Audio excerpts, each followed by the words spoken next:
Why is this 70 Malibu rarer than you think? I know it looks like grandma's car, but it's not. And this 1970 Malibu hides one of the rarest combos GM ever put on the street.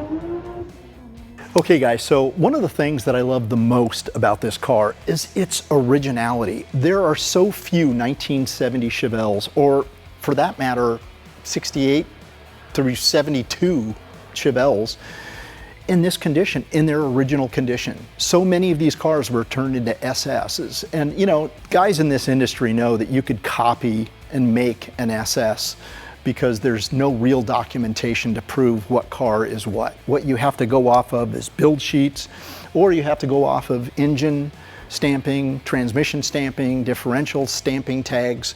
Those are the things that help you determine what car had what and what it was born with. Yes, the VIN number will be an identifier as to it being a V8 or a 6-cylinder, but it won't go into great detail as to what size V8 option it had. These things came out with 307s, they came with 350s, 400s, 396s, 454s. There was a 454 LS6 variant, which was the 425 or 450 horsepower, I can't remember, just the monster of all. So it was really easy to turn cars like this into SSs, and it was done a lot, to the point where a lot of these don't even exist in this condition anymore. If you look at this car, this thing even still has its original moldings. These moldings were something you saw on all the cars that left the factory as Malibus. Chevelle SSs didn't have these. And these actually are attached by little metal welded on, I guess you call them mounted rivets, that these are held on via clips. And what guys did is they just shaved those off. They did a little body work, they removed the moldings, and it's getting closer and closer to an SS look. You know, you had the cowl hood option, which was something that was offered on SSs. Yes, you could get an SS without a cowl hood, but most SSs had cowl hoods.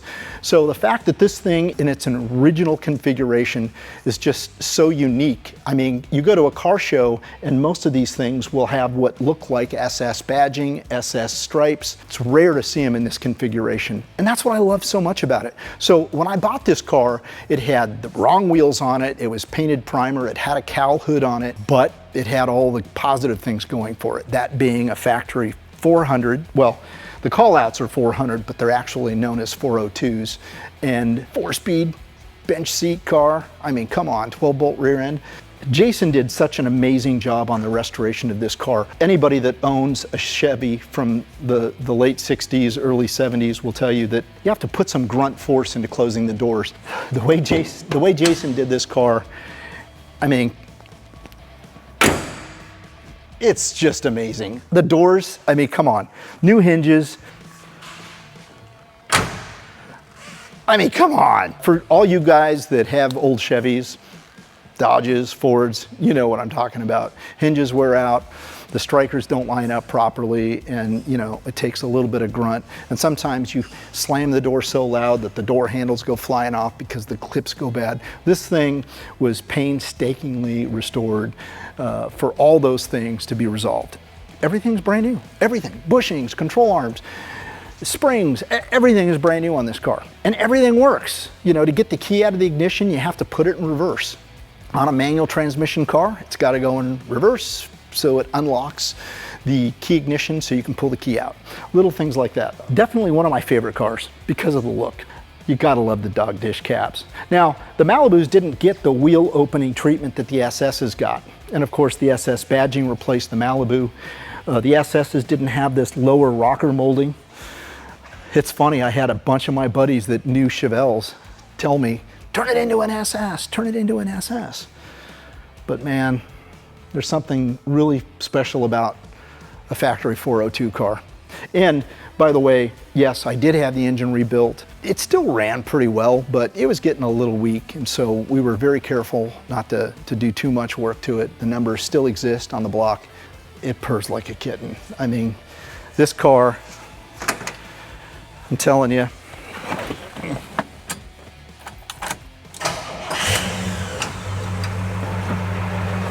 oh my God, I love this thing. Love it, love it, love it.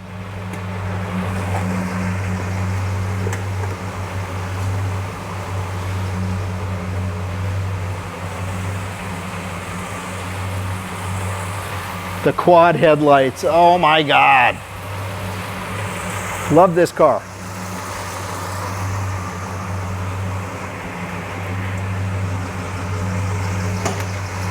This is, I can't remember who the company is, but this is the RPM gauge that actually looks like where the clock used to be. And these gauges, these additional gauges, we have water temp, oil pressure, and battery condition. Yeah, man. Fun car. Here, let me show you the trunk. So this is what I mean. You can't, in order to get the key out, you got to do this. And then you can pull the key out. You got to love that.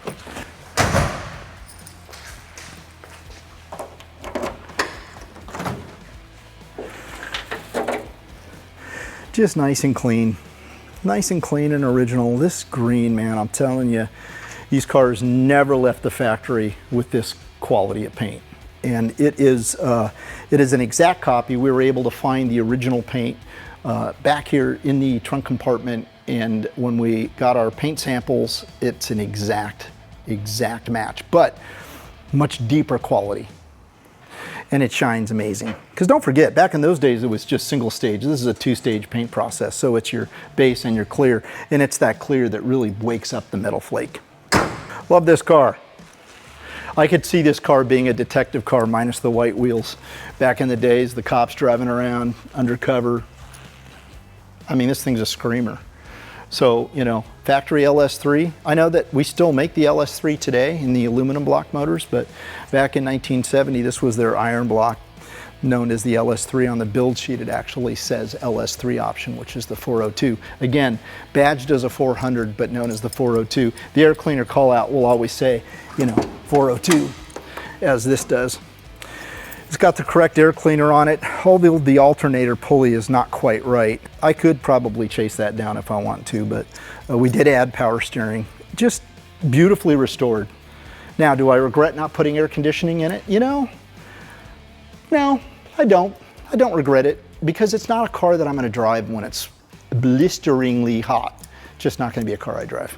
So yeah, this is one of many Chevelles that I have. I love these cars. I've always been a big, huge fan of the cars from the 70s. I've got a slew of Fords and Pontiacs and all sorts of GM stuff, old stuff, new stuff.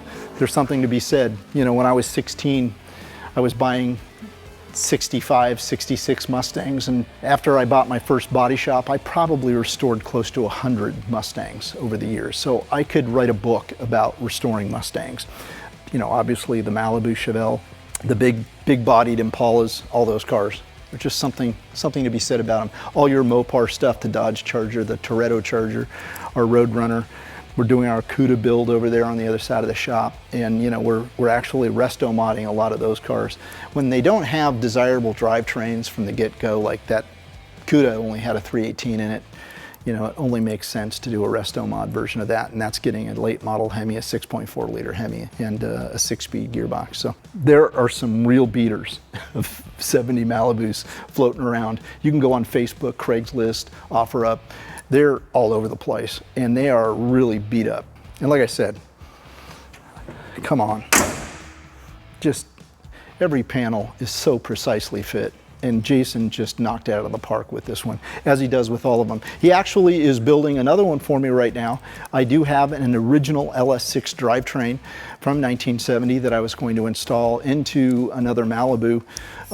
But we've decided to go a little bit of a different route. I decided, since most of my Chevelles, well, with the exception of the convertible having a late model drivetrain in it, since most of my Chevelles are sitting you know, kind of low key, I decided to go a little crazy, and we're doing an LT4 build on this next Malibu, which is going to be an SS replica.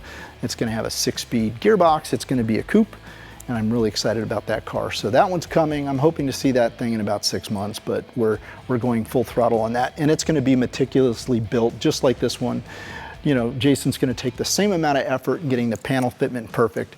It will wear a cowl hood, and it will actually have all the SS badging on it. So I hope you enjoyed this video, and be sure to leave a comment, and we'll see you on the next one.